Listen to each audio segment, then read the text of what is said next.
సంగారెడ్డి జిల్లాలోని ఐబీ వద్ద గొల్లకుర్మ యాదవులు సదర సమ్మేళనం నిర్వహించారు। ఈ కార్యక్రమంలో టీపీసీసీ వర్కింగ్ ప్రెసిడెంట్ జగ్గారెడ్డి పాల్గొని సందడి చేశారు। ఇక ఈ సమ్మేళనంలో assembly convener Julakanti Anjaneyulu, TPCC ప్రధాన కార్యదర్శి తోపాజీ అనంత కిషన్, సదర్ ఉత్సవ కమిటీ అధ్యక్షులు ప్రదీప్ యాదవ్ తదితరులు పాల్గొన్నారు।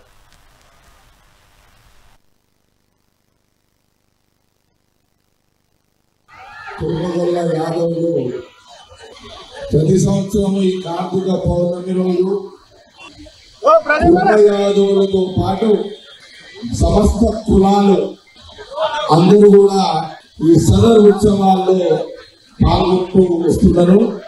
ఈ కార్తీక పౌర్ణమి సందర్భంలో సదర్ ఉత్సవాల సందర్భంలో మీ అందరికీ శుభాకాంక్షలు।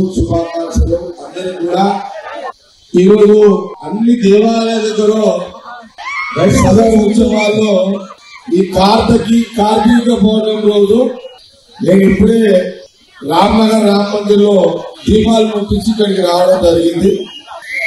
అన్ని దేవాలయాల్లో ఈ రోజు ఆ పరమేశ్వరుడికి, ఆ శ్రీకృష్ణుడికి, ఆ లక్ష్మీనారాయణుడికి, ఆ దుర్గామాతకి, పరమేశ్వరుడికి దీపాలు ముట్టించి అలాంటి వెలుగు మనమందరం జీవించాలని, బ్రతకాలని ఈ యొక్క కార్యక్రమము చేసుకుంటూ వస్తాము।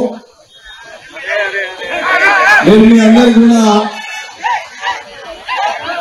మరొకసారి శుభాకాంక్షలు తెలియజేస్తూ, మరి ఈయన కుర్మ గొల్ల యాదవులు నా ఎంబడి మొదల నుంచి కూడా చెరియాల అంజనీయులు, నేను మొన్ననే ముఖ్యమంత్రి రేవంత్ రెడ్డి గారితో మాట్లాడిన, దామోదర్ గారు చెప్పిన కుర్మ గొల్ల యాదవుల పక్షాన కాంగ్రెస్ పార్టీ నాయకుడు నా ఎమ్మడి నాకు చాలా సన్నిహితుడు, త్వరలో సుడా చైర్మన్ చేయాలని కూడా కుర్మ గొల్ల యాదవులు ప్రతి సంవత్సరం